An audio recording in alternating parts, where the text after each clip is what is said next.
he was one of those players of Ebere that when you quickly work with him every single day, that he would do something that just caught your attention. And I remember talking to Declan later and at West Ham about how good Ebere was on that day. And here we are, jump forward a couple of years, and Ebere's going to be joining Deck at Arsenal. So that's an interesting combination. He deserves enormous credit for level-headedness, the strength of character on and off the pitch. I mentioned earlier consistency, Dan, consistency of character.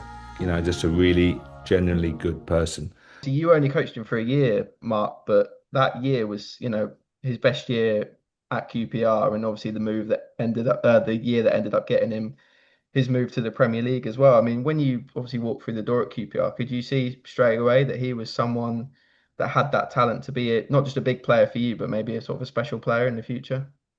I think any manager does his work before going in, and look at the squad and what's available to you, and players have gone out on loan like Ilias Chair the same, and you look at the various players. So there's an obvious awareness of talent and ability. But he was one of those players at Ebere that when you quickly work with him every single day, that he would do something that just caught your attention. It might just be one piece of control where he brought a ball out of the air. It might be a strike on goal and he cuts inside. It might be the way he glides across the screen. Athletically, he moves very, very well. He'd had a pretty good season the year before that. I think he'd played 46 times in all competitions, scored a few goals, set up a few, but I think he sort of went to another level that season. Your first season at QPR ended up scoring 14 goals. I mean, was there anything you sort of identified with him that to kind of get more out of him in the final third? Or You just work with players. He's a player who's readily available in terms of fitness, a passion for the game, but just a really solid character, just a really good character. Not loud, not a screamer, but stands up for what he thinks is right. But just any coach will tell you, David Weir, any of the guys, David Weir, John Eustace, these guys have worked with Ebbs, Neil Banfield, these type of people will tell you that he's just a very, very consistent character. Comes to work every day, big smile, and he likes to play football. So the work was very much in the session and the extras you do with him.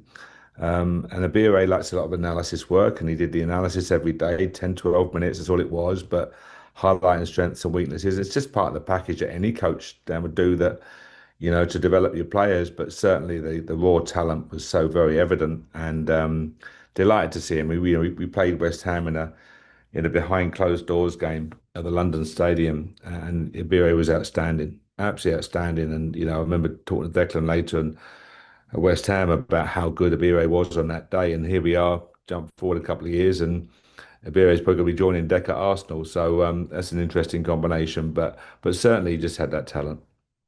can you remember anything you told him or any instruction to kind of get more goals or anything out of him? Was he You just don't doing do what he was that. already doing? There's no magic formula. It's just working with players. It's just, highlighting the needs defensively where they need to be. I mean, I watched the Chelsea Palace game at the weekend, and how good Palace were tactically, how solid and compact. And obviously, Ebbs played a big role in doing that from that front left side. And he's defensively very aware now and astute, and ally that to his attacking potential. So no, there's no manager's going to sit here and say I did this and that. It's just a player who absorbed messages from training and did the work and the extras and the gym work and analysis work, and just gave himself the best chance to maximise his potential. And there's no doubt he's done that. Could you see him improving over that season, like towards the end? Were you kind of aware that he was going to maybe go on to the Premier League?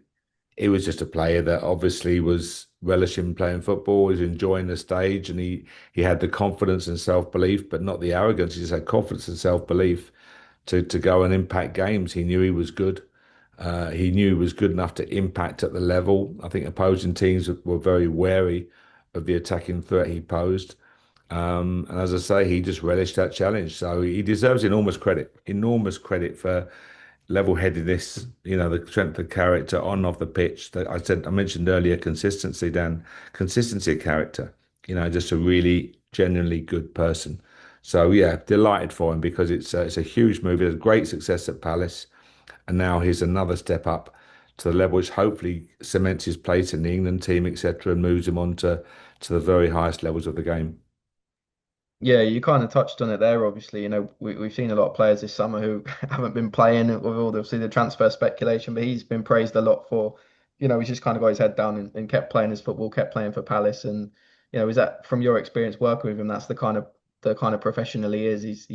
From what Yeah. you're saying, he seems very determined and just focused on what he needs to I, do. I think he understands responsibility really well. I think he recognises loyalty. Palace have been very good to him and the fans, and he likewise has delivered great performances for Palace. But Palace until they're not, they're his employer, and he's got a responsibility to the team, to his teammates, and to the staff, and of course to the supporters and the board to go and perform. And all credit to him, as you say. Many others this summer, all we hear is the stories of players not playing and dramatic standoffs, and no one wins from that. And yet Ebbs has gone about this the right way. Yeah, and I'm sure you would have been, a bit disappointed to lose him at the end of that season, although be it expected. But in terms of, from working with him on an individual basis, were you pleased to see him go to a club like Palace that, is got a good track record of bringing through young players and developing, and it's obviously worked out brilliantly for him, hasn't it, that move? Yeah, it has. I mean, Les obviously did a great deal with Palace, and I didn't necessarily see Palace. I think Ebere even then talking to various friends at big. I'm saying big, no disrespect to Palace, but sizable Premier League clubs who are asking me and saying that he's more than good enough. He's more than good enough. This is not a risk. This is just a great investment. But to go to Palace and it's turned out to be great. The trophies and Community Shield, FA Cup, etc. He's got medals from Palace. He'll have endeared himself forevermore to the Palace fans. And yeah, that's important to him, I think. And as I say, the way he has conducted himself is speaks volumes about Ebbs as an individual. I mean, you've worked with a lot of players. You think, looking back now, he's one of the best you've had the privilege of, one of the most Yeah. talented you've had to work with. Yeah, that's the word. Privilege is the word. I think any coach who gets to work with professional players in a professional environment, it is a privilege. But yeah, he's up there. I mean, I've been very lucky to work with some outstanding players, but he's definitely up there. There's no doubt about that. And you just watch him, watch his athleticism, watch his technical levels, watch his physicality, etc. I just think, as I say, he's got the potential now with this move to Arsenal. He's on a stage whereby you hope very much he can cement himself in Thomas's thinking. The World Cup next year in the USA is going to be a huge tournament. Let's hope he keeps fit, stays well, and it can showcase his ability. There's no doubt he has the ability in bundles. So let's hope he can showcase that and demonstrate it on the world stage next year. And obviously, you've worked a lot in academies as well. And I suppose it's testament to the fact he's been released by quite a few academies, but he kept going and obviously ended up getting his chance at QPR. And just goes to show that if you're good enough and you work hard enough, that you can still make it. Despite the setbacks, right? Yeah, he did. I mean, I think he came through the Arsenal Academy, didn't he? Got released and various clubs, Millwall, etc. He got released from, and he joined QPR late. Was he 18 or something? He joined QPR. So he's come through an academy, various clubs' academy systems, and he comes in, and as you say, no lack of self-belief, no lack of desire, no lack of love for the game, and again, all of these things. There's many, many people who would have given up on the way. Many people would have turned out and just gone to work somewhere and gone and building site, played part-time football, whatever. But Abira has stuck to it, and yeah, I'm just delighted for him. Generally delighted for him because I think he's a type of individual that will grace stadium like Arsenal, but also his strength of character and quality of character will endear him to the Arsenal fans as well. You're excited to see kind of where he fits in at Arsenal. Obviously, they've got a lot of attacking talent, but I think, if I remember when he played under you, he played a few different positions, didn't he, across the front line? But he's Yeah, very versatile, isn't he? So he probably fit in anywhere in that team. he can fit anywhere. I think he's most effective coming off that left side, the old inside left position, I guess, as you want to call it. It is probably where he's most effective. But you think of the players Arsenal have, you think of Declan, and you think of Odegaard, and you think of Saka, and you think of Zubimendi, and Martinelli, and Havertz, etc. And you're looking at the various players, going, "Wow, Gyökeres, and that's some squad now." And this is me as a Spurs fan speaking. So, it's but you need that. They're playing Champions League. They're going for the Premier League title, along with many others. They're going for the Champions League title. and they've got a squad now with the depth, experience, and quality. So, yeah, that's what if that's what it takes at the very highest level, then you have to go and get the best players, and he's one of those. I wasn't going to mention you're a Spurs fan. I thought you obviously be a bit disappointed Uh, that he's not going there, you know. But my son's an avid fan, and he's obviously very disappointed. But the fact is, it's football and business, and you have to say fair play. It's a great bit of business by Arsenal to come in that to see the injury to Havertz to respond so swiftly, and that's what the best clubs do in terms of the flexibility.